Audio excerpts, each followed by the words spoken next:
नमस्कार, बहुत स्वागत है आप सभी का। आप देख रहे हैं अपना बिहार। मैं हूं आपके साथ जया मिश्रा। बुलेटिन की शुरुआत बड़ी खबर के साथ कर रहे हैं। चिराग पासवान का बिहार पुलिस पर सवाल सामने आ चुका है। लगातार हो रही हत्याओं पर चिराग पासवान ने सवाल उठाए हैं। सोशल मीडिया पर पोस्ट कर लिखा, बिहारी अब और कितनी हत्याओं की भेंट चढ़ेंगे। समझ से परे है कि बिहार पुलिस की जिम्मेदारी क्या है। चिराग पासवान ने ये सवाल उठाए हैं। देखिए, पहले अपराध को लेकर उन्होंने बात कही थी और इसके लिए सीएम नीतीश कुमार को पत्र लिखा था। अब एक बार फिर से उससे पहले महिलाओं की सुरक्षा को लेकर सवाल उठाया और अब देखिए हत्याओं को लेकर उन्होंने पुलिस से ही सवाल पूछे हैं। चिराग पासवान का ये पोस्ट आप देख रहे हैं जिसमें युवा बिहारी चिराग पासवान, इससे उन्होंने पोस्ट किया कि बिहारी अब और कितनी हत्याओं की भेंट चढ़ेंगे। ये सवाल उन्होंने पूछा कि समझ से परे है कि बिहार पुलिस की जिम्मेदारी क्या है। सीधे तौर पर पुलिस को घेरा है और लगातार चिराग पासवान इस तरीके से सवाल पूछ रहे हैं। अपराध को लेकर, महिलाओं की सुरक्षा को लेकर भी उन्होंने सवाल पूछा था और अब देखिए पुलिस महकमे से उन्होंने सवाल पूछा है। सोशल मीडिया पर पोस्ट के जरिए उन्होंने सवाल पूछा है कि बिहार अब और कितनी हत्याओं की भेंट चढ़ेंगे, कितने बिहारी हत्याओं की भेंट चढ़ेंगे। समझ से ये परे है कि बिहार पुलिस की जिम्मेदारी क्या है। बिहार में अपराध की घटनाओं पर चिराग के पोस्ट पर सियासत गर्मा गई है। आपको बयान सुनवाते हैं।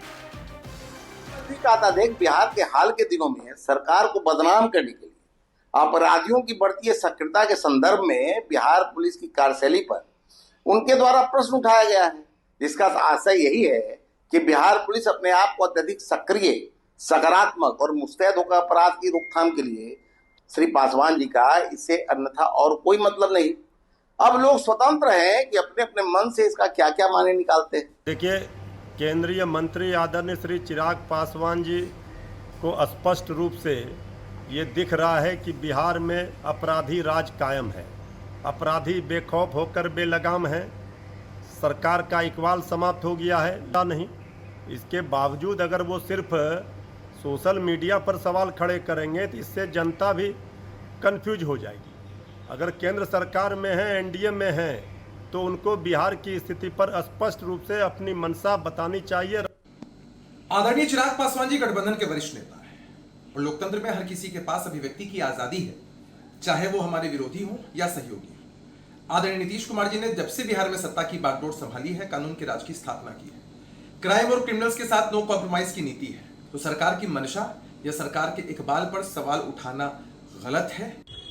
बिहार में बढ़ता हुआ अपराध और रोज हो रही हत्याएं एक चिंता का विषय है। हमारे नेता चिराग पासवान जी ने इसको गंभीरता से लेते हुए इस बात को बिहार सरकार के सामने रखा है। बिहार सरकार ने भी गंभीरता से अपराध पर नकेल कसने का आश्वासन दिया है, जो कि परिलक्षित हुआ भी था। हम तो चाहेंगे कि बिहार सरकार बिहार पुलिस को खुली छूट दे ताकि अपराध और अपराधियों के विरुद्ध कठोरतम कार्रवाई की जा सके, ताकि बिहार की जनता सुरक्षित महसूस करे।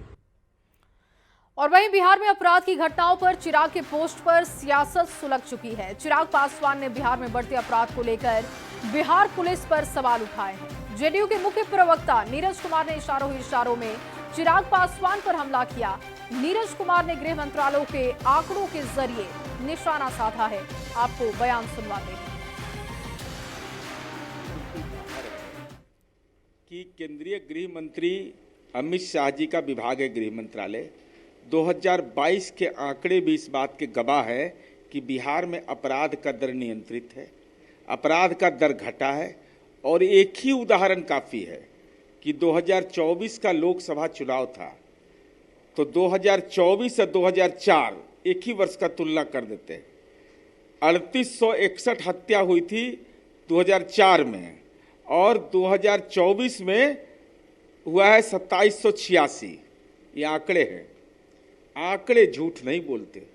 सच यह है कि देश में कहीं भी अपराध नहीं होता है, चुगलखोरी भी नहीं होता है, केवल और केवल बिहार में, बाकी कहीं कुछ नहीं। लेकिन ये कटाक्ष किस पे है भाई? मैं तो कह रहा हूं कि माननीय अमित शाह जी का जो विभाग है उसके आंकड़े सही नहीं हैं।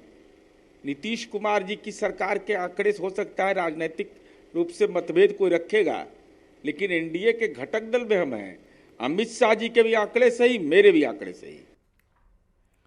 और वहीं बिहार में बढ़ते अपराध की घटना पर डिप्टी सीएम विजय सिन्हा ने भी बड़ा बयान दिया। विजय सिन्हा ने कहा कि बिहार में हो रही हत्या की वारदात में जमीन माफिया, बालू माफिया और आरजेडी के लोगों का गठजोड़ है। हर अपराध की घटना में आरजेडी के ही नेताओं के नाम सामने आते हैं। विजय सिन्हा के आरोपों पर आरजेडी ने पलटवार किया। एजाज अहमद ने कहा कि बिहार में सत्ता के संरक्षण में अपराध हो रहे हैं और आप लोगों को अपराधियों के रहमो करम पर छोड़ दिया है। ऑर्डर पर आप देख लें कि घटना के बाद त्वरित कार्रवाई हो रही है और मैं बार बार प्रश्न उठा रहा हूं कि इस घटना में जो जमीन माफिया का हो, बालू माफिया पर भी जिसकी हत्या हुई है, उसके बारे में भी लोग जानता है कि किस तरह से पूरी तरह से बालू के अंदर नेटवर्किंग और माफियागिरी करता था। डायरेक्ट वो कारोबारी नहीं थे, कई लोग पार्टनरशिप में थे। पार्टनरशिप के आपसी लोग कहते हैं कि लड़ाई के कारण ये घटना घटित हुआ।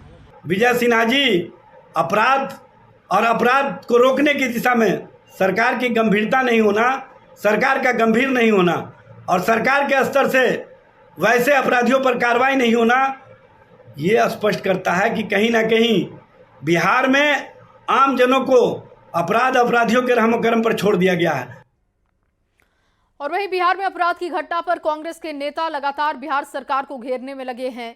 विधि व्यवस्था के मुद्दे पर कांग्रेस के बड़े नेताओं ने कहा कि बिहार में लगातार हत्या की वारदात हो रही है, जिसमें कारोबारी, महिला और बच्चे तक सुरक्षित नहीं।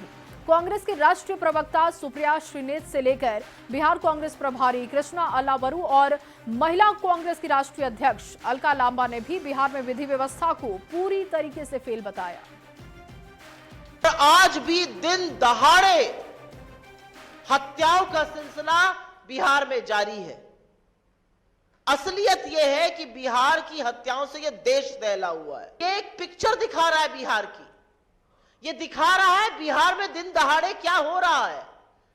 न बच्चे सुरक्षित है, न महिलाएं सुरक्षित है और न कारोबारी सुरक्षित है। पूरे राज्य की कानून व्यवस्था अस्वस्थ है, उसे देखने वाला कोई नहीं है और पूरी तरह से हत्याएं लगातार आप देख रहे हैं। पटना में दूसरे व्यापारी की हत्या हुई है, कोई जवाबदेही इस सरकार की नहीं है और ये चेतावनी है। केंद्र की भाजपा शासित राज्य से डबल इंजन की सरकार है, उस दिल्ली में भी डबल मर्डर हुआ है, मां और बेटी को मार दिया गया, जहां पर अमित शाह जी और भाजपा की डबल इंजन की सरकार है। वही हाल बिहार का हो रहा है। बिहार में नीतीश कुमार जी जब तक होश और आवाज़ में थे तब तक सरकार और लॉ एंड ऑर्डर काबू में थी। नीतीश बाबू आज सरकार चलाने की स्थिति में नहीं है। सरकार दिल्ली से अमित शाह और नरेंद्र मोदी चला रहे हैं और जब से वो बिहार की सरकार चला रहे हैं यहाँ गुंडा राज हो गया है। बिहार भारत का क्राइम कैपिटल हो गया है। और चलिए आगे बढ़ते हुए आपको बड़ी खबर बताते हैं। मधुबनी से बड़ी खबर, जहां डायल 112 की टीम पर पथराव किया गया और पथराव के बाद पुलिस की हवाई फायरिंग की खबर। मधवापुर के पिरोखर की ये घटना बताई जा रही है। शराब तस्कर की मौत के बाद बवाल मचा। डायल 112 की गाड़ी से टक्कर हुई थी और टक्कर में दूसरा तस्कर भी घायल हो गया। NH 552 पर शव रखकर बवाल किया गया। पुलिस के साथ धक्का मुक्की की गई और पूरे मामले में एक SI सस्पेंड भी हो चुके हैं। SP योगेंद्र कुमार ने कार्रवाई की। 2 तस्वीरें आपके सामने, एक्सक्लूसिव तस्वीरें आप देख रहे हैं। बताया जा रहा है कि डायल 112 की टीम पर हमला किया गया। दरअसल एक तस्कर की जान चली गई, एक तस्कर के घायल होने की खबर मिली और उसके बाद लोगों ने शव को सड़क पर रखकर जमकर हंगामा किया। पुलिस की जब वहां पर टीम पहुंची, तनाव की स्थिति वहां पर बन गई और पुलिस को हवाई फायरिंग करनी पड़ी। लेकिन इसमें जो डायल 112 के पदाधिकारी थे, ड्राइवर थे, उनकी भारी लापरवाही पाई गई है। मैंने तत्काल प्रभाव से डायल 112 में जो ASI चंद्रमोहन सिंह थे और उनकी पूरी टीम को तत्काल प्रभाव से सस्पेंड कर दिया है, विभागीय कार्रवाई चलाने का आदेश दिया है और इस रोड एक्सीडेंट में जो भी हुआ है उसके लिए इन पुलिस पदाधिकारियों पे FIR करने का आदेश दे दिया है। इसकी हम लोग जांच कर रहे हैं और जांच करके जो कड़ी कार्रवाई है सब पे की जाएगी। और अब आगे बढ़ते हुए नालंदा से बड़ी खबर आपके सामने रखने जा रहे हैं। राजगीर में आज बीजेपी की बड़ी बैठक हो रही है। चुनाव से पहले बीजेपी पूरी तरीके से एक्शन मोड में है और संगठन को मजबूत करने के लिए लगातार बैठकें हो रही हैं। आज की बैठक में बीजेपी के संगठन राष्ट्रीय महासचिव बीएल संतोष, प्रदेश अध्यक्ष दिलीप जायसवाल के साथ साथ प्रदेश और जिला स्तर के दूसरे नेता भी शामिल हैं। तो राजगीर में आज बीजेपी का महामंथन चल रहा है, जिसकी तस्वीरें आपके सामने हमने रखी है। बीजेपी की संगठनात्मक ये बैठक है, बीएल संतोष की अध्यक्षता में बैठक हो रही है, मंथन किया जा रहा है। प्रदेश अध्यक्ष दिलीप जायसवाल भी इसमें शामिल हैं। चुनावी रणनीति तैयार हो रही है, किस तरीके से कार्यकर्ताओं के जरिए पार्टी के विचारधारा को जनता तक पहुंचाना है, उसी को लेकर देखिए मंथन इस वक्त चल रहा है और लगातार बीजेपी बैठकें कर रही है। और वहीं बिहार विधानसभा चुनाव को लेकर पटना में इंडिया गठबंधन की भी बड़ी बैठक हो रही है। तेजस्वी यादव के आवास पर जानकारी है कि बैठक चल रही है। गठबंधन के सभी घटक दल शामिल हो रहे हैं। इंडिया गठबंधन की ये 5वीं बैठक है, जिसमें सीटों के फॉर्मूले से लेकर चुनाव की रणनीति और घोषणा पत्र के प्रारूप पर भी चर्चा हो रही है। बताया जा रहा है कि पार्टियों ने सीटों को लेकर दावेदारी की लिस्ट तेजस्वी यादव को सौंप दी है, जिस पर कोऑर्डिनेशन कमेटी के चेयरमैन तेजस्वी यादव सहित गठबंधन के बड़े नेताओं को फैसला लेना है। जैसे आगे बढ़ना है, एक कोऑर्डिनेटेड वे में, पॉजिटिव वे में चर्चाएं होंगी और आगे का रणनीति तैयार सीटों को लेकर भी बातचीत हो सकती है। कोऑर्डिनेशन कमेटी की बैठक है और उसके बाद जो है सारे उप समितियों का बैठक है और बैठक हर बार सकारात्मक मोड़ लेती है और हम आज ठोस निर्णय पर आज लोग पहुंचने वाले हैं। देखिए क्या बात होती है, कुछ तो सीट पर बतियाएंगे, लेकिन सबसे बड़ी समस्या तो अभी SIR है और इसके अलावा जो विभिन्न उप समितियां हैं उस पर हम लोग कुछ बात करेंगे। कुछ न कुछ बात तो जरूर होगी। आप लोग अपने तरफ से प्रपोजल देंगे? प्रपोजल हम लोगों ने सब पार्टियों ने दे दिया है। जाहिर है चुनाव है सामने, तो चुनाव के मुद्दों पर बातें होंगी, मैनिफेस्टो वो सारी बातें होंगी, हर तरह की बात। चुनाव को लेकर ये बैठक, चुनाव को लेकर ही, चुनाव के लिए ही समन्वय समिति बनाया गया, वो सारी बातें हो रही। कांग्रेस के लोग कह रहे हैं कि सीट पर आज अब क्या कह रहे हैं बाहर करने वाली बात नहीं है। कोऑर्डिनेशन कमेटी में जो अंतिम रूप पाएगा वो आप लोग। और वहीं बिहार बंद के दौरान कई जगहों पर आरजेडी के नेताओं और कार्यकर्ताओं पर गुंडागर्दी के आरोप लगे, विवादित नारेबाजी की गई, जिस पर अब बीजेपी के राष्ट्रीय संगठन मंत्री ऋतुराज सिन्हा ने भी आपत्ति जाहिर की। उन्होंने कहा कि बिहार अगड़ा पिछड़ा की लड़ाई बहुत झेल चुका है, अब राज्य में सिर्फ विकास की जरूरत है। जो है अगड़ा पिछड़ा की इस लड़ाई का भुगतान भर चुका है, इसमें किसी का कल्याण नहीं है। बिहार की लड़ाई अगर है तो गरीबी के खिलाफ है, बिहार की अगर लड़ाई है तो हमारे प्रदेश में जो इंफ्रास्ट्रक्चर की कमी हो रही है उसके खिलाफ है। बिहार की अगर समस्या है तो पलायन रोकने में है, बिहार की समस्या अगड़ा पिछड़ा में नहीं है। और फिर से राजद उसी मुद्दे को, उसी घाव को कुरेद रहा है जो समाज के लिए एक अभिशाप है। और अगली खबर औरंगाबाद से, जहां के गोह में जनसुराज के संयोजक प्रशांत किशोर ने अपनी पार्टी को वोट कटवा कहे जाने पर तीखी प्रतिक्रिया दी है। प्रशांत किशोर ने कहा कि उनकी पार्टी वोट कटवा जरूर है, लेकिन ऐसी वोट कटवा है जो पार्टियों का वोट काटकर उन्हें समाप्त कर मोदी जी ने गुजरात में बड़ा विकास किया है, तो भैया मोदी गुजरात में आपके गांव के, समाज के, आपके प्रखंड के, पंचायत का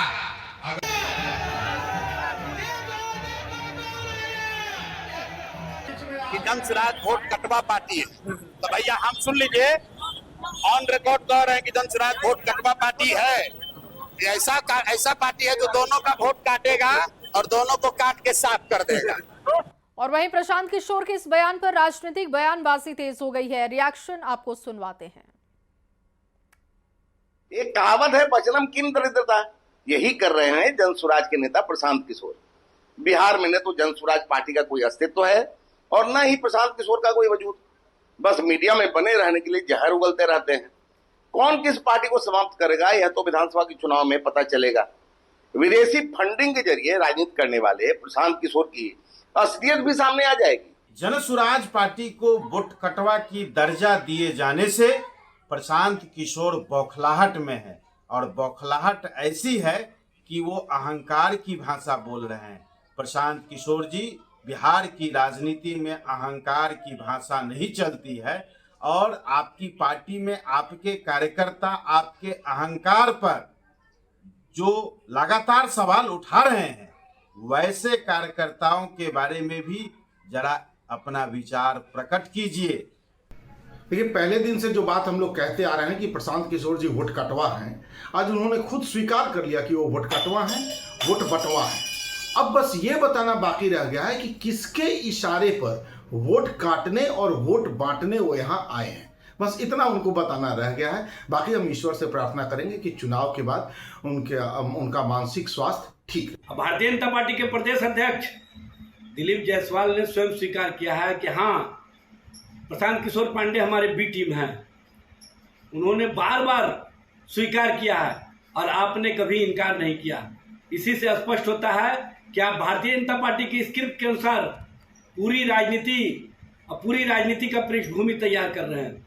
भारतीय जनता पार्टी आपको अपनी बी टीम के रूप में इस्तेमाल कर रही है। विधानसभा चुनाव से पहले वोट कटवा पर राजनीति तेज हो चुकी है। एनडीए और इंडिया गठबंधन की ओर से जन सुराज को वोट कटवा बताने पर प्रशांत किशोर ने कहा कि हम ऐसा वोट काटेंगे ये लोग देखते रह जाएंगे, जिस पर आरजेडी सांसद मनोज झा ने पलटवार किया। इन सब चीजों का विश्लेषण चुनाव के बाद होता है, लेकिन इतना जरूर है कि इन दिनों हर नेता के बयान का मतलब तेजस्वी यादव पर हमला होता है। इलेक्शन चुनाव के पश्चात होता है, लेकिन मैंने आपको कहा कि हर चुनाव का एक न्यूक्लियस होता है। बिहार की राजनीति का आप किसी के बयान का विश्लेषण करिए ना, हर व्यक्ति जो अपना राजनीतिक वजूद जिसका है या जो तलाश रहा है, कहाँ अटैक कर रहा है, तेजस्वी यादव पर। यह महत्वपूर्ण चीज, इसको आप लोग भी। और वहीं बिहार सरकार में ग्रामीण विकास मंत्री श्रवण कुमार ने जन सुराज पर तंज कसा। उन्होंने कहा कि इनकी दुकान चुनाव के बाद बंद हो जाएगी। 2025 के विधानसभा चुनाव में नीतीश कुमार फिर से सीएम बनेंगे। बिहार की जनता दूसरे किसी की तरफ देखने वाली नहीं।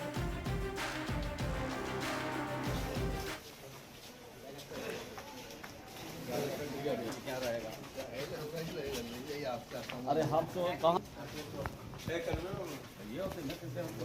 प्रशांत किशोर पर श्रवण कुमार ने तंज किया है। दरअसल वोट कटवा का आरोप प्रशांत किशोर उनकी पार्टी पर लगता रहा है और उसी को लेकर प्रशांत किशोर ने रिएक्शन दिया। उन्होंने कहा कि वोट कटवा अगर आप कहते हैं तो ऐसा वोट काटूंगा कि सारी पार्टियों को खत्म कर दूंगा। और उनके इसी बयान पर लगातार बयान आ रहे हैं। और पटना मेट्रो के रैक की पहली झलक सामने आ चुकी है। गुजरात से पटना मेट्रो का रैक लाया गया है। आप न्यूज़ 18 पर पटना मेट्रो ट्रेन की रैक की एक्सक्लूसिव तस्वीर इस वक्त देख रहे हैं।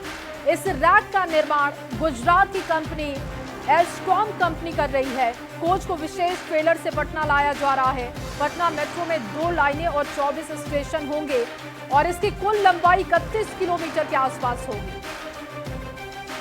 देखिए, न्यूज़ 18 बिहार झारखंड पर एक्सक्लूसिव तस्वीरें इस वक्त आप देख रहे हैं। 15 अगस्त से पहले फेज की शुरुआत होने जा रही है, लेकिन उससे पहले ये तस्वीरें आपको उत्साहित करने के लिए काफी है, क्योंकि आप इसमें सफर कर सकते हैं। अगर पटना वासी हैं तो आपको इसकी सहूलियत मिलेगी।